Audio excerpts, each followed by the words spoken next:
Sahabat RHK yang dikasihi Yesus Kristus, pembacaan Alkitab hari ini, Minggu 17 Mei 2020, terambil dalam kitab 2 Tawarik pasal 34 ayat 1. Kitab 2 Tawarik pasal 34 ayat 1. Yosia berumur 8 tahun pada waktu ia menjadi raja, dan 31 tahun lamanya ia memerintah di Yerusalem. Judul RHK kali ini, Anak Kecil yang Hebat.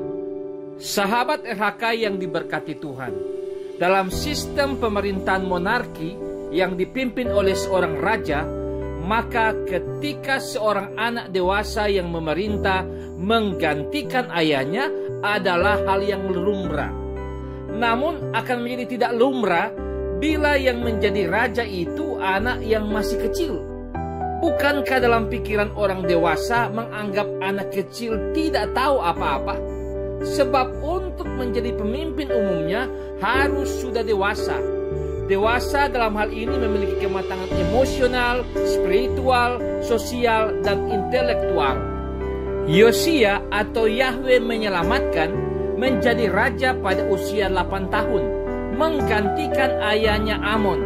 2 Tawarik pasal 33 ayat 21 sampai 25. Dalam psikologi perkembangan anak usia 7 sampai 12 tahun ada beberapa ciri yang nampak, antara lain mampu berkomunikasi dengan orang lain, memiliki keterampilan sosial atau berempati dan memahami orang lain.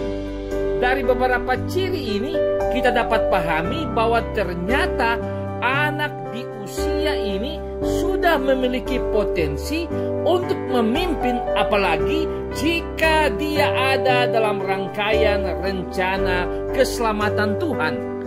Kita ingat bahwa Tuhan Yesus ketika berumur 12 tahun bercakap-cakap dengan ahli Taurat, dan semua orang yang mendengarkan dia sangat heran akan kecerdasannya. Injil Lukas pasal 2 ayat 46 dan 47. Demikian juga halnya dengan Yosia.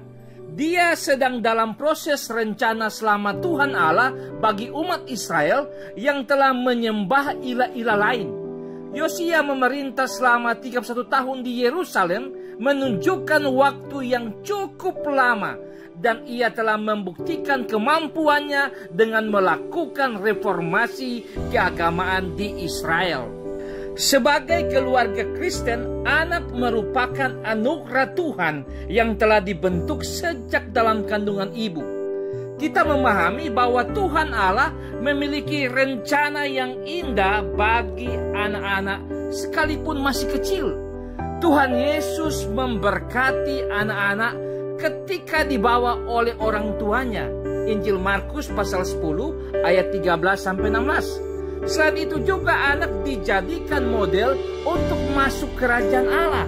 Injil Matius pasal 18 ayat 1 sampai 5. Dalam keluarga, orang tua dan masyarakat pada umumnya tidak boleh melecehkan anak, tapi justru menghargai dan mengembangkan kemampuan yang dimilikinya. Amin. Mari berdoa. Ya Tuhan Yesus, terpujilah namamu karena Engkau punya rencana indah dalam kehidupan anak-anak dan keluarga kami. Amin.